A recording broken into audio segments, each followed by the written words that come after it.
Sahəsini D1 vurulsun D2 böl 2 düsturundan hesablayın. Ay, sağ ol, bəli. Rombun sahəsi D1 vurulsun D2 böl 2 düsturu ilə hesablanır. Bunu bildik. Bir də bax, burada rombun diagonallarını verir 2 bölü 3 nisbətində. Rombun tərəfini soruşur. Yaxşı, diagonalla tərəf arasında hansı düstur var idi? Diagonal, D1 kvadratı üstəgəl D2 kvadratı. Bərabər A üstəgəl B kvadrat. yox. D1 kvadrat.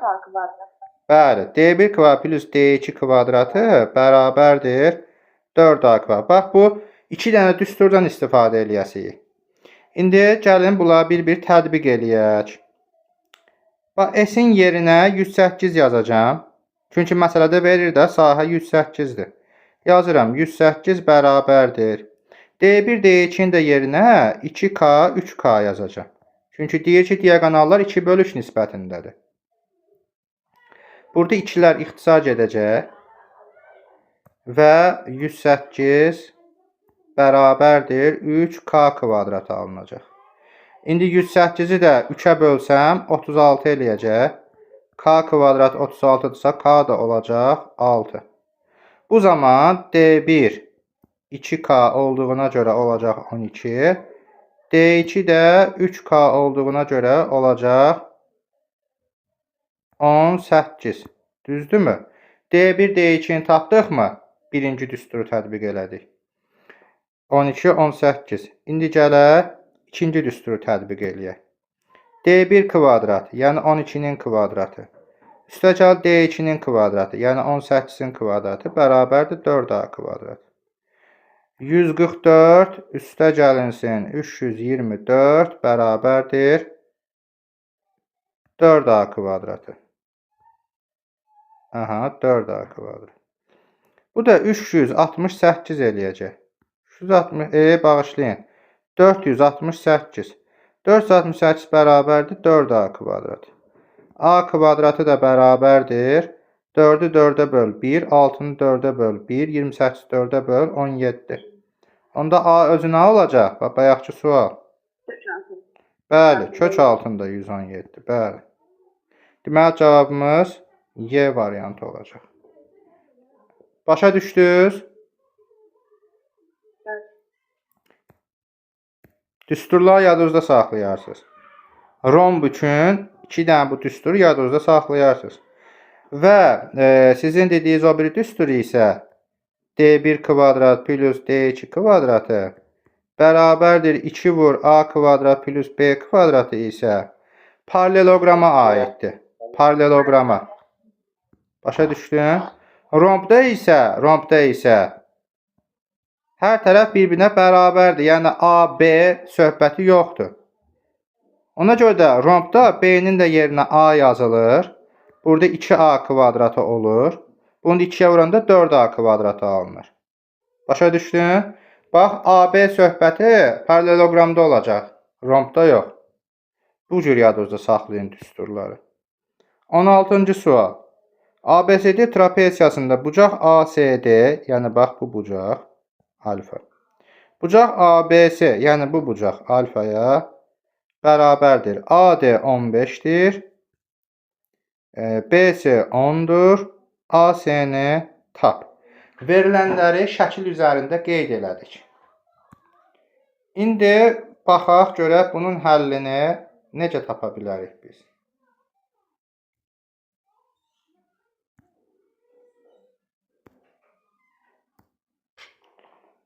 Necə tapa bilərik həlli? 10 böl x bərabərdir x böl 15 heylə tapa bilərik. Xeyr.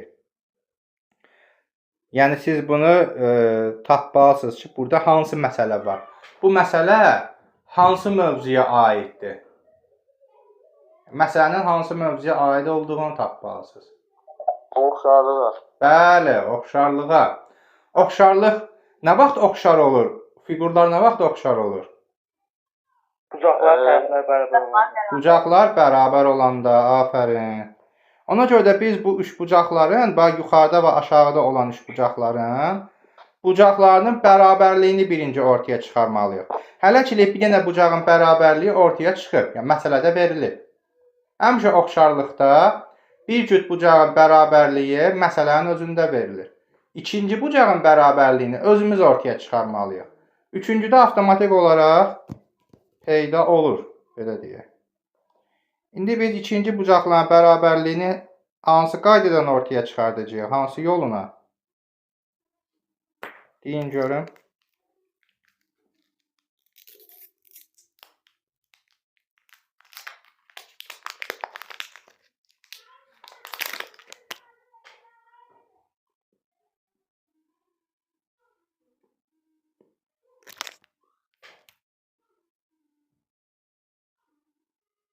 Ay müəllim.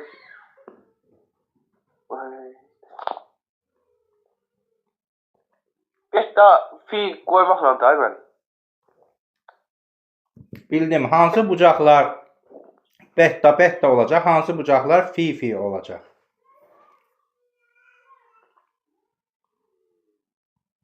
Çarpaz bucaqlar.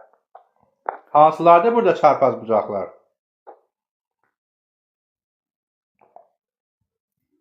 Alfanın üstündəyi var çarpaz bucaqları deyir.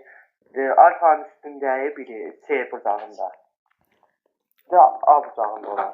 Kimdir danışan? Tamam. Səməd düz deyirsən. Biri alfanın yanındakı bax. Bu bucaq C bucağı. Bəli. Bura beta yazaq. Bir də bu bucaq. Bunlar çarpaz bucaqlardır. Bəli. Görürsünüz bax. İki cüt bucaqlar bir-birinə bərabər olduğu üçün avtomatik üçüncü bucaqlar da eyni olacaq. Yəni mən bura fi yazıramsa, onda bu tərəfə də fi yazmalıyam.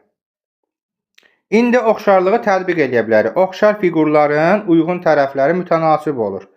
Buna əsasən biz oxşarlığın mütənasibliyini tətbiq edə bilərik. Necə yazacağıq?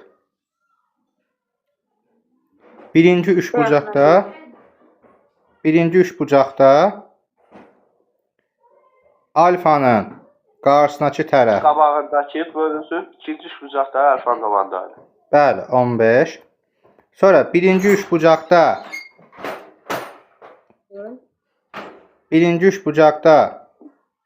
Fi'nin qabağındayıq.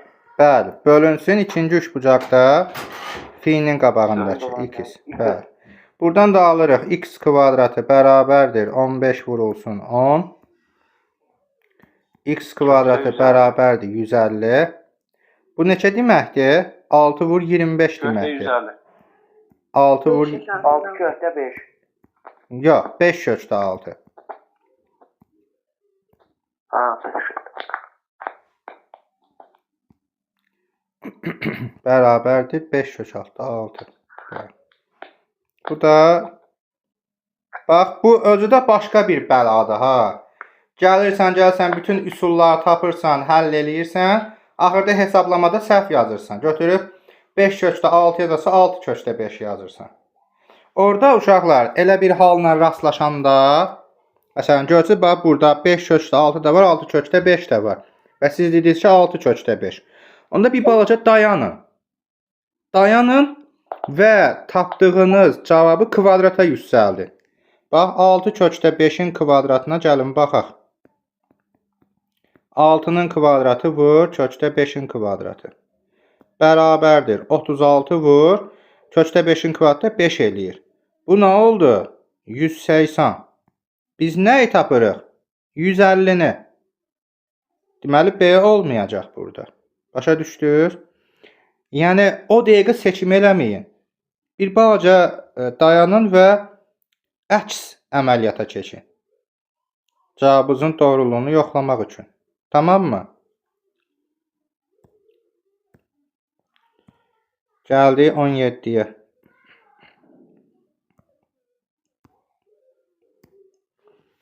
Funksiyanın absiz oxunu kəsdiyi nöqtə arasındakı məsafəni tapın.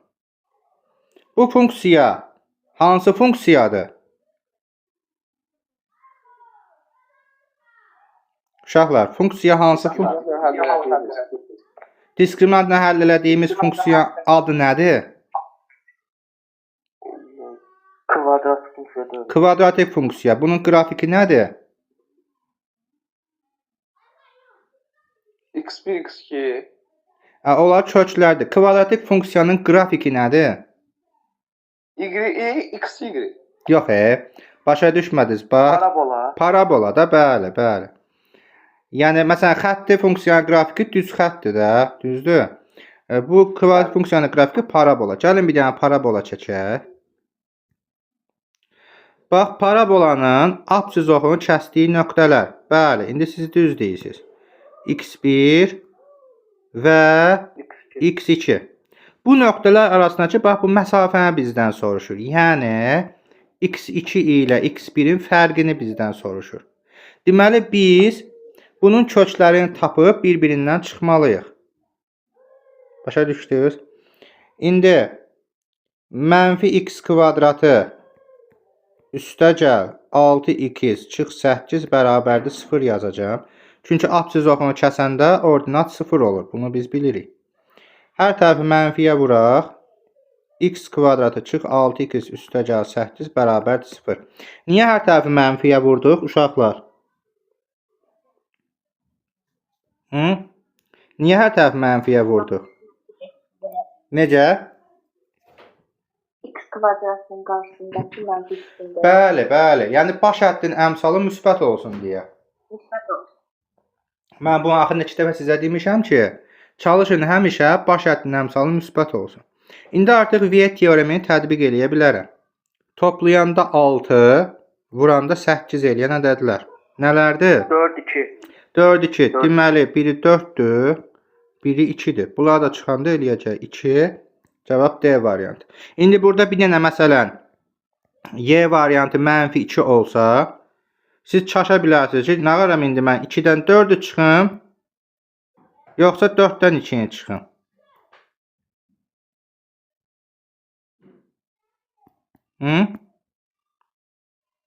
Baxın, bu sözə baxın. Məsafə. Məsafə deyirsə nə götürəcəyik? Müsbət.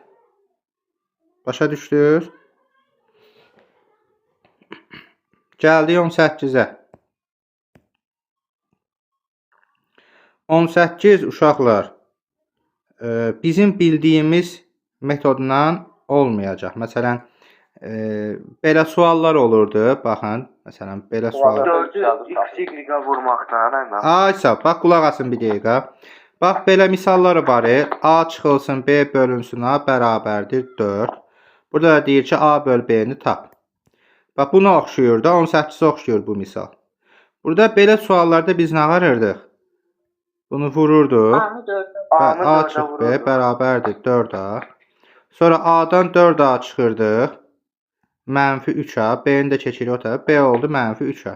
Gətirib yerinə qoyurduq. A'lar getdi, qaldı mənfi 3-də 1. Bunu rahatlığından tapa bilirdik. Düzdürmü? Ancaq burada x kvadrat y kvadratı bərabərdir. X, y-i 4-ə vursaq, 4xy. Heç nə ala bilməyəcəyik. Heç nə ala bilməyəcəyik. Deyin, niyə? Biz nə vaxtı buradan bir nəticə ala bilərdik? Əgər burada x olsaydı, bir nəticə ala bilərdik. Burada da 2 olsaydı. Çünki bu zaman 2-ni keçirəcəm o tərəfə. Və bu artıq müxtəsər vurma düsturuna əsasən x çıx y kvadrat olacaq. Başa düşdünüz? Bərabərdir 0. Və buradan da x bərabərdir y alacaq. Yəni burada belə olsaydı. Bir dəqiqə.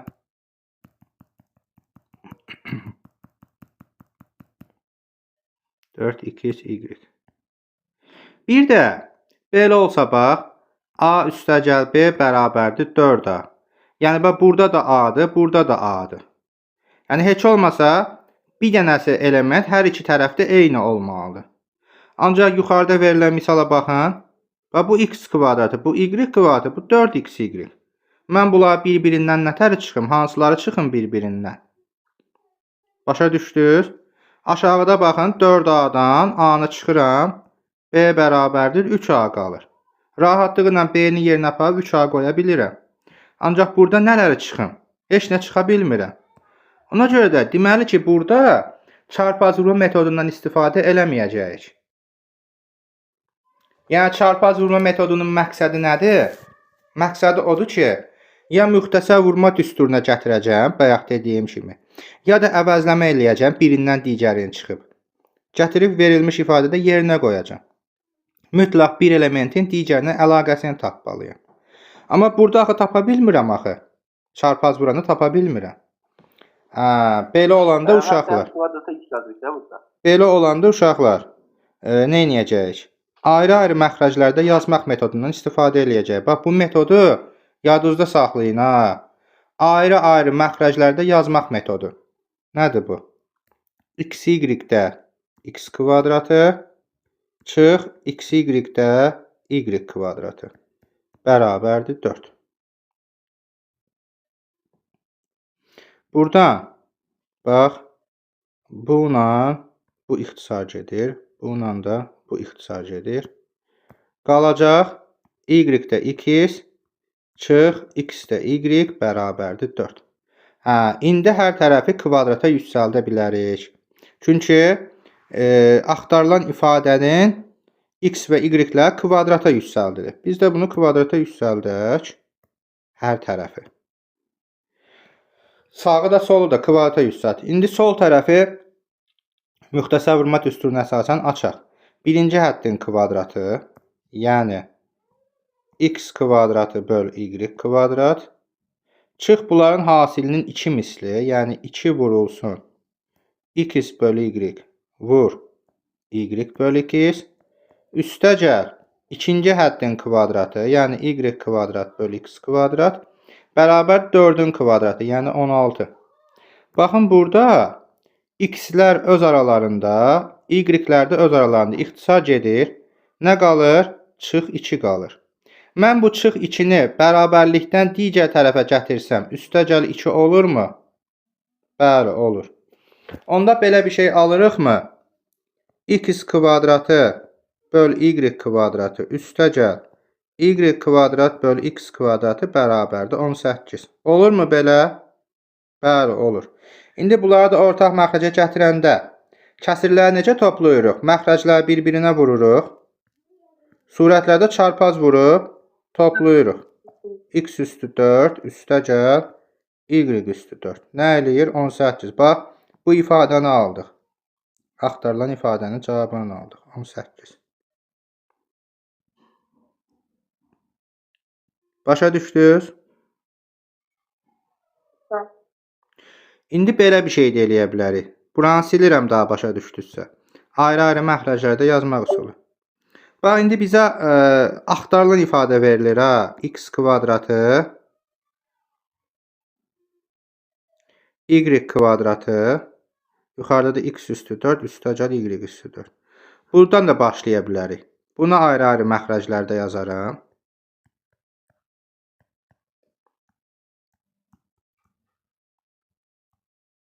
Ayrı-ayrı məxrəclərdə yazaram.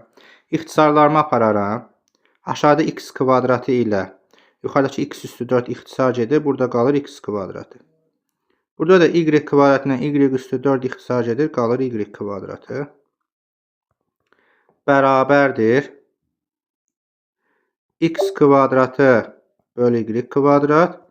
Üstə gəl y kvadratı böl x kvadratı. Deməli ki, mən bunu tapmalıyam. Bunu tapmalıyam deməli. Yəni, axtarılan ifadəni də ayrı-ayrı məxrəclərdə yazıb, nəyi tapacağımı müəyyən eləyirəm ki, bax, deməli, bunu tapmalıyam. Bunu tapmaq üçün artıq mən aydın görürəm ki, verilmiş ifadəni vuruqlarına, bağışlayın, ayrı-ayrı məxrəclərdə yazmalıyam. Bax, bir dəqiqə. Demək ki, mən buradan bilirəm ki, bax, bu ifadə var, bax, bu. Bunu ayrı-ayrı məxrəclərdə yazmalıyam. Was that the way it